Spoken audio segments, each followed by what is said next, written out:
Hey, you could have a chance to buy a bison of your very own.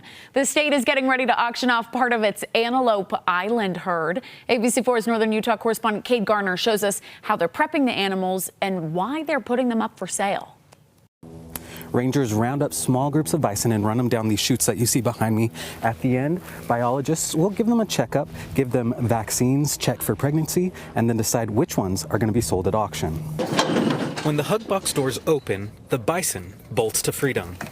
Or so it thinks. We do this every year because the island can only hold so many animals, and so we try to maintain that population around 500, 550 head. Biologist Steve Bates says they'll likely need to sell around 200 to keep the population in check. We typically sell mainly calves. Before they can do that, every bison goes through the hug box, where it gets a quick health checkup. And if it gets the vet's approval, it could be up for sale next week. A lot of them go out to the Dakotas and are raised up there for food processing. He says they expect to fetch about $1,000 per calf and $3,000 per bull. A portion of that money goes right back into the habitat conservation for those bison. The habitat, of course, being Antelope Island. Bison are known historically to have used the island before the bison were almost decimated off the continent.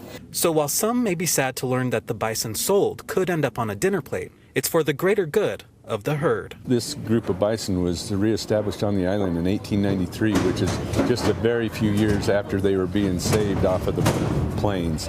And the annual auction may help ensure that the island continues to be a place where the buffalo roam. The auction is going to be held virtually on November 6th. Reporting from Antelope Island State Park, Kate Garner, ABC4 News.